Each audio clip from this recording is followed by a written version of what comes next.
एक समय की बात है। एक सुंदर हरे भरे गांव में एक प्यारी सी चिड़िया रहती थी जिसका नाम था टुनटुनी। टुनटुनी चंचल, बुद्धिमान और मेहनती थी। उसका सपना था कि उसका खुद का एक आम का बाग हो जिसमें वह दिन भर गा सके, फलों का आनंद ले सके और अपने दोस्तों को दावत दे सके।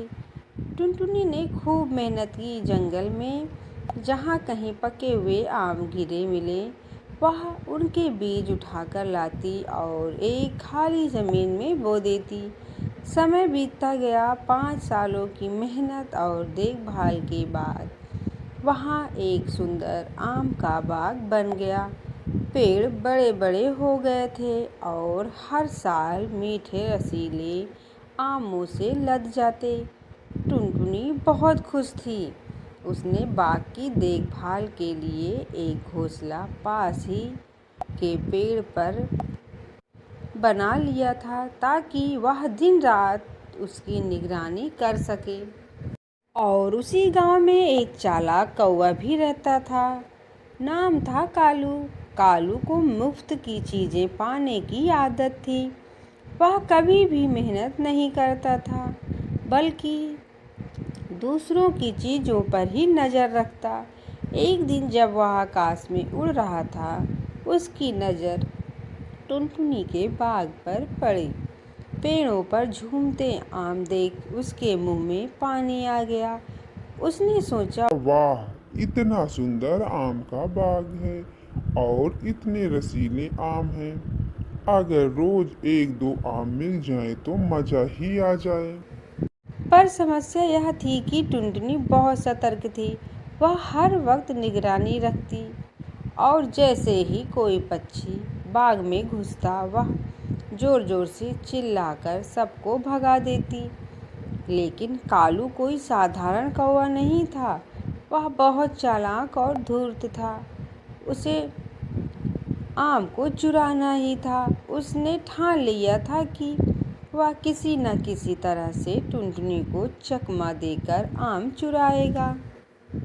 अगली सुबह कालू बाग के किनारे एक पेड़ पर आ बैठा और भोलेपन से बोला, ओ प्यारी टुनटुनी बहन, क्या मैं बस एक आम खा सकता हूँ? मेरी तबीयत कुछ खराब है और तुम्हारे आमों की खुशबू से थोड़ी राहत मिल रही है। टुनटुनी ने घूरते हुए कहा, हाँ कालू भाई, मैं जानती हूँ तुम्हारी चालाकियाँ। तुम्हें बस एक नहीं, पूरी बात पर नजर है। ये आम मेरी मेहनत की कमाई है। इन्हें कोई चुराए ये मैं नहीं सह सकती हूँ। कालू की पहली चाल नाकाम रही। अब कालू ने एक नई तरकीब निकाली। उसने जंगल के कुछ काले पंख इकट्ठे किए और उन्हें खुद पर चिपका लिया ताकि वह एक भिन्न पंछी लगे। एक विदेशी कौवा। उसने मुंह पर भी हल्की मिट्टी पोती और अपनी आवाज़ बदलकर बाग में घुसा। टुनटुनी पहले तो भ्रमित हो गई। उसने पूछा, तुम कौन हो? मैंने तुम्हें पहले कभी नहीं देखा। कालू बोला, मैं तो दूर के पहाड़ों से आया हूँ। एक मुसाफिर हूँ। तुम्हारे बाग के आमों की खुशबू दूर तक फैली है। मैं एक लेखक हूँ और इन आमों पर कविता लिखना चाहता हूँ।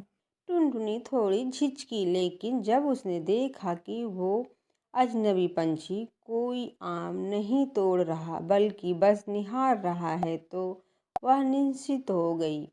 जैसे ही टुनटुनी ध्यान हटाकर अपने घोंसले में गई, कालू ने झट से 2 पके आम तोड़े, उन्हें पेड़ से नीचे गिराया और उड़ गया। अगली सुबह टुनटुनी ने देखा कि 2 आम गायब हैं। उसे शक हुआ। फिर वह उस पेड़ के पास गई जहाँ वो अजनबी पंछी बैठा था और वहाँ काले पंख और मिट्टी के धब्बे पाए। अब उसे समझ आ गया कि ये सब कालू की चाल है। उसने सोचा, अगर यह चालाकी से चुरा सकता है, तो मैं भी चालाकी से इसे सबक सिखा सकती हूँ। टुनटुनी ने अगले दिन कुछ नकली आम बनाए। उसने कच्चे आमों को अंदर से खाली किया, उसमें मिर्च का गूदा, नीम की कड़वी गिरी और हल्का सा नमक भर दिया। फिर उसे पका आम दिखाने के लिए उस पर हल्दी और रंगीन मिट्टी मल दी। फिर उसने इस नकली आमों को ठीक उसी पेड़ पर लटका दिया जहाँ से कालू ने अपने पहले आम चुराए थे। जैसे ही कालू आया, उसने आमों को देखा और सोचा, वाह, आज तो जैकपॉट है। वह जल्दी जल्दी से 2 आम तोड़कर ले गया और पास के एक तालाब के किनारे बैठकर खाने लगा।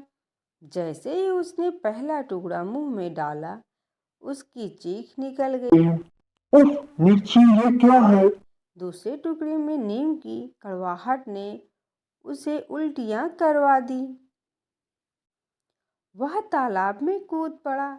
टुनटुनी ऊपर से सब देख रही थी और खिलखिलाकर हंस रही थी। उसने नीचे उड़ते हुए कालू से कहा, मेरी बात के आम मेरी मेहनत की कमाई है। जो मेहनत करता है वही फल का अधिकारी होता है। अगर अगली बार आम चाहिए तो आकर मदद करो, बाग की सफाई करो, पौधों को पानी दो, तब तुम्हें आम भी मिलेगा और इज्जत भी। कालू को अपनी गलती का एहसास हुआ। उसने माफ़ी मांगी और वादा किया कि वह अब चोरी नहीं करेगा। अगले दिन से वह टुनटुनी के साथ बाग की देखभाल में जुट गया। मेहनत का फल ही सबसे मीठा होता है। दूसरों की मेहनत चुराने की जगह खुद मेहनत करें, यही सच्चा सुख है।